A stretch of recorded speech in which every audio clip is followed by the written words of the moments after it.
Ooh, those sure are going to be good tonight.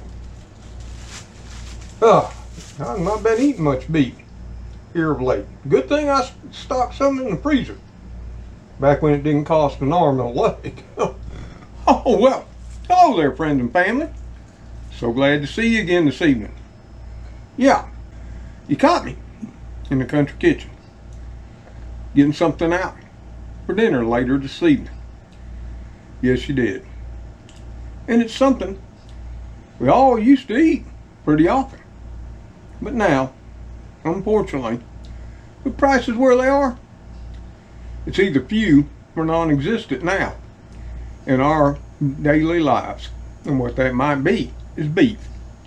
Now, before I get into what we're going to be doing on this episode of Mr. Tom's Neighborhood, let me thank you all of you who watched the previous video on what we're doing during these trying times. That's got the most views of a video that I've had in a long time. And secondly, I'd like to thank all of you who contributed in the comments below that video. Even though many were heartbreaking and made me sad, it gave me a good indication of how many of us in our community are having to make cutbacks or totally cut things out. One of the things mostly impacted, besides our medications, doctor's visits, is our food too. Primarily meat. Yeah, who would have thunk it? But then, I'd like to thank all the new subscribers. And this is one of those videos that you asked me to do. Many of you in the comments on that previous video also asked me, what can we do? Well, to know what we can do about the current situation, we got to dive into the data really deep. That's what we'll be doing tonight. So get your Cokes, your soft drinks, snacks if you got them, or just make some cheap popcorn. Yep. Because we're going to look at the elephant in the roof, or in the room. Not the roof, it could be on the roof. And we're going to look in, like I say, to one of the biggest segments that prices have soared in our lives, which has caused us to eat it on occasion or not at all. And what might that be? That, of course, would be beef. Let me show you what I got here, so we can all reminisce when prices were much better than they are now.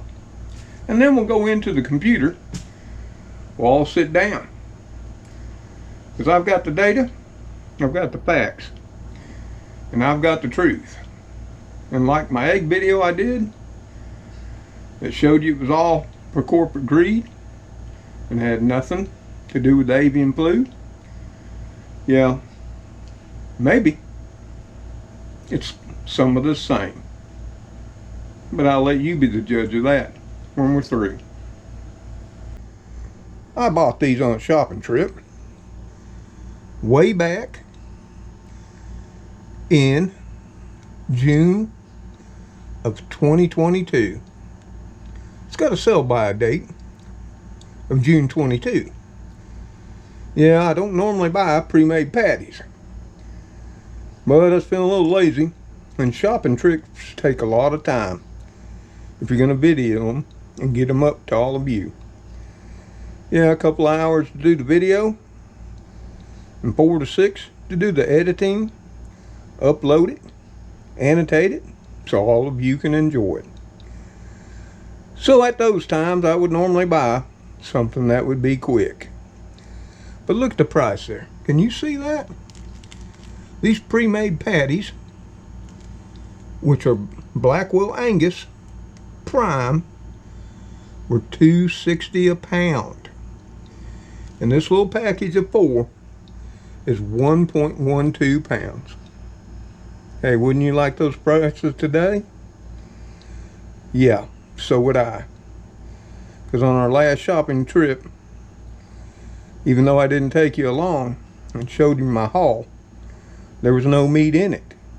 But I can tell you, for the 73.27, bare bones, basic ground meat, not formed into patties, just in a tray, was $3.69 a pound. $1.09 more than these pre-made patties are, which are always a little more. So like I say, before I can tell you what we can all do, I got to give you the data, the facts, and the truth, so we can proceed in the right way to stop this, just like we stopped the insane egg prices too. So let's go on in there and jump on the computer and let's see what it really is. So here we are, friends and family. Like before, when we do these deep dives, we got to get back to the facts. We got to find the facts, the data, and the truth. Now I will advise you right now, if you haven't done it, because you're new to the channel and don't know how in-depth these deep dives can be, you might want to go get a cold drink and a snack and get comfy, because it takes a while. I just can't sit here on my sofa or in my dining room chair and tell you my thoughts. I've got to show you the data and facts. So, and here another thing is, these are just a representative of each place and fact I looked at over the last 3 or 4 days in my spare time. I've read hundreds of articles and been to hundreds of sites. So these are just representative of the sum of the whole. We're going to start here with an article from Reuters, because this is where it all starts. And this is from Reuters Business Division Explainer, how 4 big companies control the U.S. beef industry. And we'll just read right here. U.S. lawmakers are seeking increased oversight of the beef sector as concerns about anti-competitive behavior increase after the pandemic and a cyber attack on a major meat company, JBS USA. Agriculture officials are meanwhile pushing for more processing capacity, and ranchers are opening a new slaughterhouses after plant shutdowns highlighted the industry's reliance on large facilities run by the 4 main processors. So who are they? And this is why it's important. How concentrated is the U.S. beef sector? Now, it didn't used to be this way. There used to be literally hundreds of brands. But now these 4 companies have bought all those standalone brands up and consolidated them under their corporate umbrella. They control them now. And if you want to do your own research and look into what brands these companies own, it'll shock you. It covers every brand in your meat case and on your grocery store shelves too. But the 4 companies slaughtered about 85% of the U.S. grain-fattened cattle that are made into steaks, beef roast, and other cuts of meat for the consumers in 2018. And it's just got worse since then. Okay, and this is according to the U.S. Department of Agriculture. When factoring in other cows used to make hamburger meat, the companies comprise 70% of the total U.S. beef production, according to the North American Meat Institute and Industry Group. Now, which companies control the sector? That's important. The 4 big processors in the U.S. beef sector are Cargill, which you may not know, a global commodity trader based in Minnesota. They're actually the largest overall meat producer in the country and the world. Tyson Foods. Now, we normally think of chicken when we see or hear Tyson, but they've gotten into beef and pork as well. The chicken producer that is the biggest U.S. meat company by sales, yes it is. But like I say, they got into beef and pork now too. And then the two that might trouble you, as they do me, are no longer, or never have been, American-owned companies. And the largest one of them is JBS SA. If you don't know what SA means, that means South America. And JBS is headquartered in Brazil. And JBS not only is the largest beef producer in the U.S., it's globally too. It's the world's biggest meat packer. And then we have the fourth, which actually used to be an American company, but no longer is. It is controlled by a Brazilian beef producer, Marfrig Global Foods SA. So half of that 85% of all beef production in the U.S. is now owned by Brazilian companies. Imagine that. Now, why is it so important that such a huge part of the market segment in beef, as well as meat in total, is controlled by only 4 companies? Well, if you were listening in high school economics, college, or university, we all know our system works, which is a capitalistic system, that it works best when there's more competitiveness. In other words, there's more players in the market, i.e. companies and corporations, and that creates more price competitiveness. And what we've seen over the years is all that's went away. Where here we are. 4 companies dictate the meat prices in the USA. And the other 15% have to go along if they want to survive. Yes, they do. So this is the first piece in the puzzle of why your meat prices are crazy as they are. But there's much, much more. So the second piece of the puzzle that you need to know is what these 4 meat processors who went before Congress that held an investigation about meat prices told them. And the number one thing that they blamed on these skyrocketing meat prices were, of course, inflation. Now, I think we all know, if you know the inflation rate that's been posted and where your meat prices have been, the two don't even closely match up. They're miles apart. That's why I showed you my beef prices, where the ground beef patties were $2.60 in June of 2022. Now, a pound of hamburger in June at Superfoods, not made into patties, just put in a tray, $73.27, not Angus Pride. Yeah, it was $3.69, a 41.3% increase in just a year. So what did they say? What is the U.S. inflation rate that the government puts out? And then that, you got to understand about the inflation rate. Since the 1970s, they've excluded fuel since the oil shortage and food. See, they have another thing for the food. It's the USDA Consumer Price Index, where there's this magical market basket that the USDA goes out and buys all over the country. It's supposed to be representative of what the average American buys. And they look at it month to month and year over year and tell us how much that has risen year over year for the American consumer. I don't know what store they're buying at.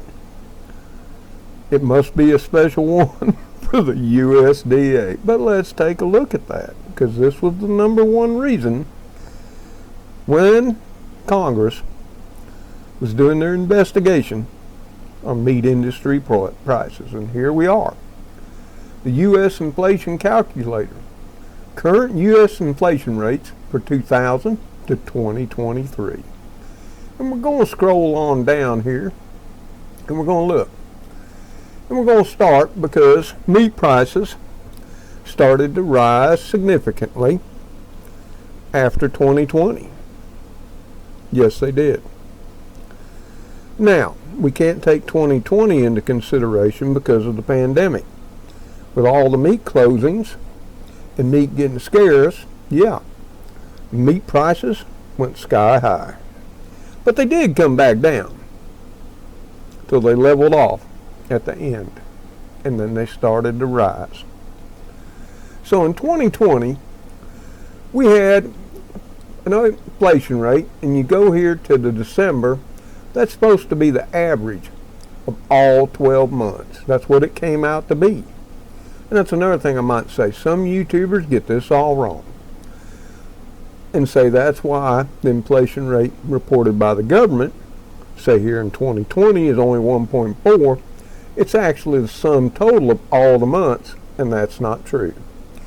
Every month for that month, our government, whether it's true or not, takes what prices are in that particular month in comparison to that in the year before. It's year over year, which is an accepted practice. So in 2020, our inflation rate for the year finished out in December at 1.4. Our consumer price index was 1.2. You have to read up here. Meanwhile, the average column shows the average inflation rate for each year using the CPI index. That's for that magic food buggy the USDA buys. Now, you can see a sharp increase in 2021. Our inflation rate for the year topped out at 7%. The USDA's Consumer Price Index topped out at 4.7. Now granted, the prices that we saw climb in 2021 wouldn't be nothing compared to 2022 and now 2023. But they were still far more than 4.7 overall. 2022 saw our inflation rate overall peak at 6.5, supposedly down, and they told us so, and they were so happy, but many of us were not. Food prices had gone way up. The Consumer Price Index went up to 8%. Well, I can do math, and there's not a thing in the blessed store besides eggs that would have matched that. And we all know what happened to eggs in the latter part of 2022 and 2023. Of course, they got caught taking advantage of us and cheating us. I did a video about that where I exposed that it wasn't about the avian flu. It was actually them taking profit and price gouging you and I.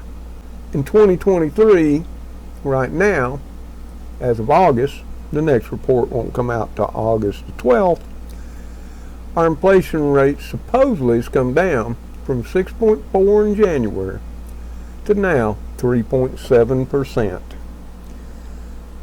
But meat prices have continued to climb. And what the 4 meat producers said that were put before Congress's investigation panel was that what had drove their prices the most was the inflation along their whole supply chain. Everything, from labor to supplies to shipping and what have you. If you take the government's figures and what they've rose our prices, the two don't match. Just saying that. So, I don't know whether Congress brought it or not. I didn't. Apparently Congress did, because they did nothing after their investigations closed. And they were threatening price control. But they didn't go there. And there's reasons for that. If you think, you the individual, or electing any politician with your vote, you'd be wrong.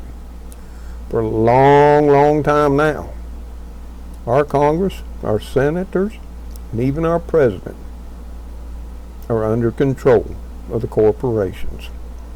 Yes, they are. And you might say, Mr. Tom, there's a law that limits individual contributions. That's supposed to keep the wealthy out of it, and corporations too. Well, when that law was passed, they come up with a new thing called PACs, political action groups, or what have you. And those are who now fund whatever politician they choose. And that law don't apply to however much you want to give to a pact. Just saying. So there's that. Our politicians are real leery to go against the corporations because they know where that money comes through. So yeah, the staggering price increases on beef don't even come close to matching the inflation rate or the CPI, the Consumer Price Index. Now I got to find out where the USDA is buying their groceries all across the country. And I need to start shopping there too. Wouldn't you like to know and do the same? But that's the second part of the puzzle you need to know. So for the final piece of the puzzle of what meat producers are saying this year, in the last quarter of last year, is the diminishing beef herd overall, and beef cows in particular too. And what do I mean by that? Well, let's go on down here and take a look at that. Because what they're all saying now, and this is reported on every news outlet that you could find, Reuters, AP, New York Times, Business Week, ABC, NBC, CBS, and CNN, and what have you. And then that was all picked up by the social media talking heads, screaming it on the rooftops, saying stock up now. Beef prices are going to go crazy and insane. Yeah, well, watch what you ask for. Because these companies also, too, keep an eye. They pay people to watch social media does and what their perception is of things, too. And what I've seen since the advent of the internet and social media, almost every time, it's not that they're right. It's like, hey, they're wishing for it. Remember what our parents said? Be careful of what you wish for, because it may come true. And then the companies say they're already expecting it. Let's give it to them. And that's exactly what they do. You can see it in every price of every item in every chart since the birth of the internet. But let's see what the USDA has to say, that our beef herd is the lowest it's been since 1952. So we'll go down here, and I've got this one paragraph highlighted. By late 2013 and early 2014, grazing conditions improved and feed prices decreased. However, as each year's calf drop shrank, as the number of beef cows declined, progressively fewer feeder calves were placed in the feedlots and subsequently fed to the particular weight and marketed for slaughter. These combined effects increased feeder calf prices, which helped to improve cow-calf profitability. A 7-year liquidation of the national cattle herd ended January the 1st, 2014. Now, this is important. Why am I going over this back in time? You'll see. In our beef herd, or cow herd, because they include dairy and every cow out there, was 88.2 million cattle and calves, which was the smallest herd since 1952. and that's true, it is. In 1952, it was 88,072,000. It was a little over, but not that much. So,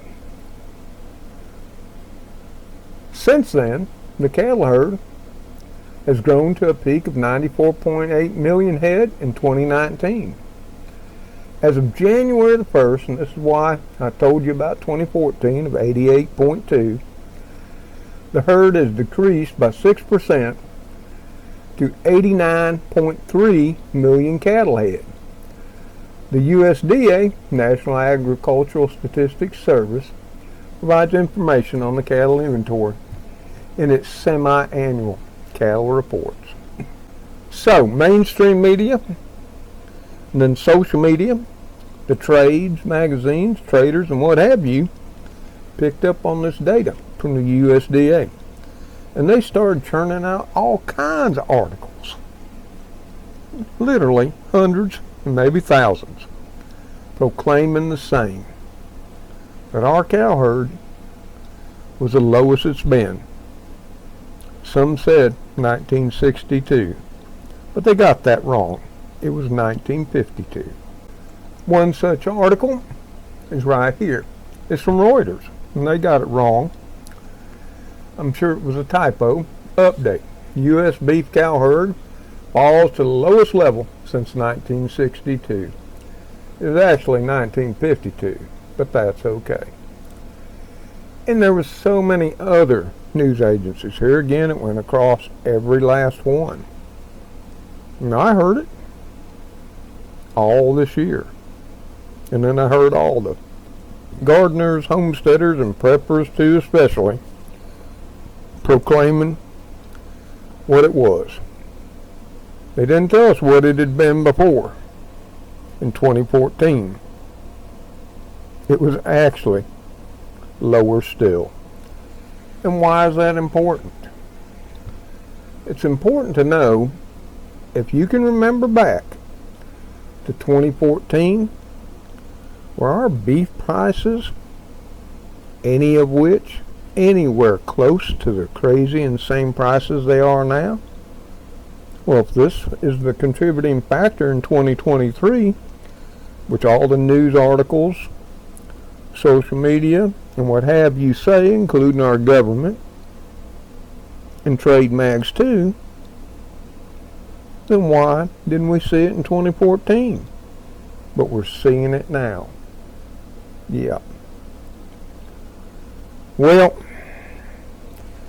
if you remember the egg fiasco, where we were paying $7 to $12 a dozen, depending on where you were, they were all blaming the avian flu, when we'd actually had a worse case of avian flu in 2018.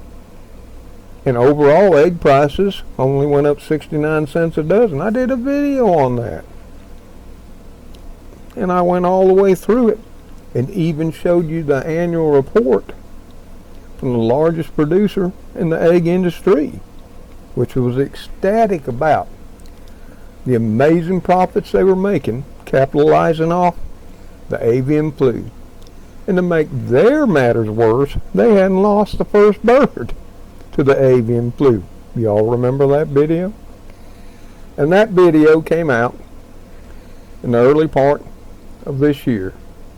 Within 3 weeks, we saw egg prices plummet. Now, it only got 5,000 views. But somebody out there, or somebody's out there, watched it and went to the FTC. That's the Federal Trade Commission. And they had lawyers, and they filed a complaint, and they were going to sue. And like I say, all of a sudden, magically, within 3 weeks, egg prices started falling out of the sky. And what are they now, too? And something else, you can go check the CDC.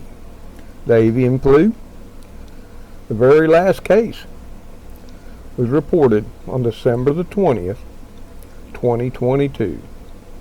We either did a real good job of containing it, or it magically stopped. Imagine that.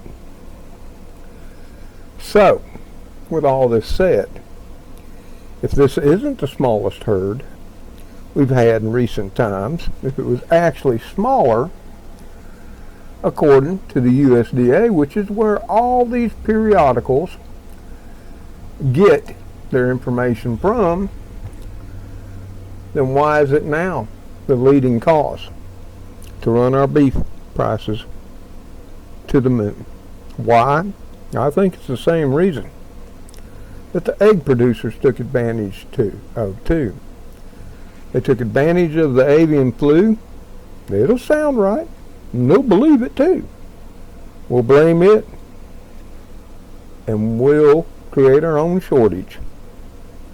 And that's exactly what they did, and reaped the profits for it.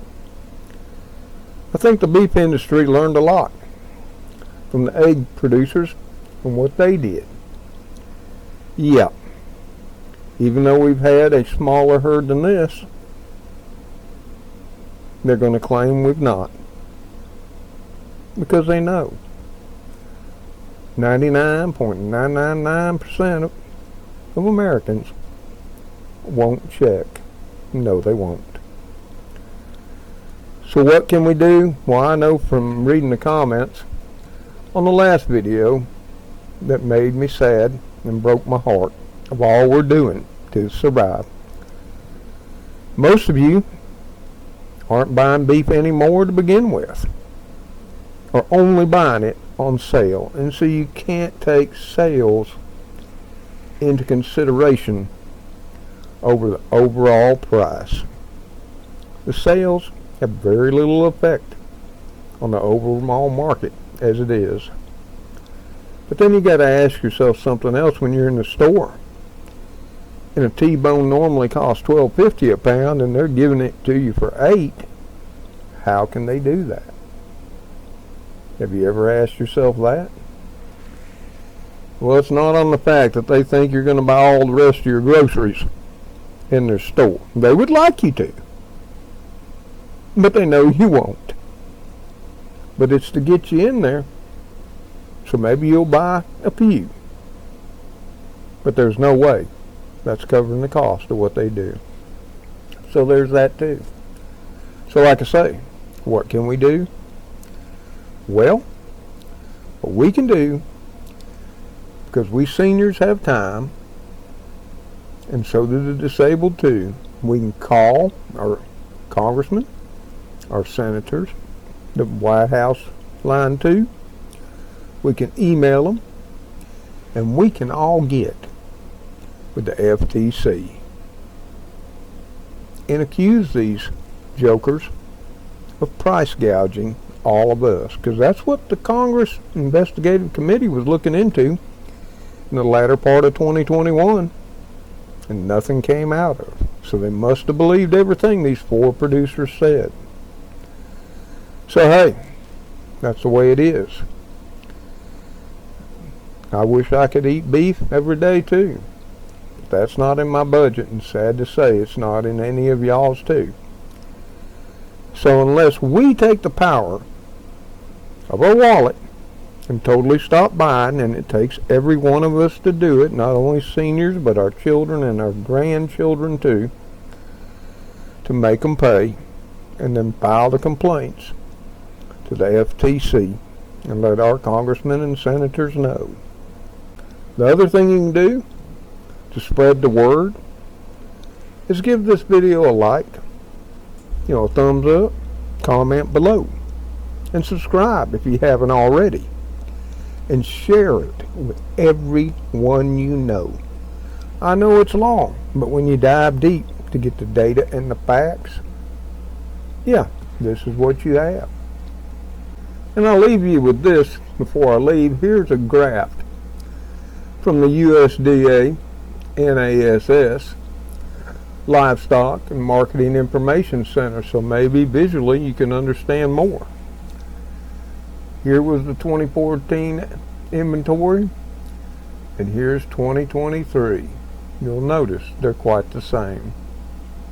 So here again, try to rack your brain and your memory.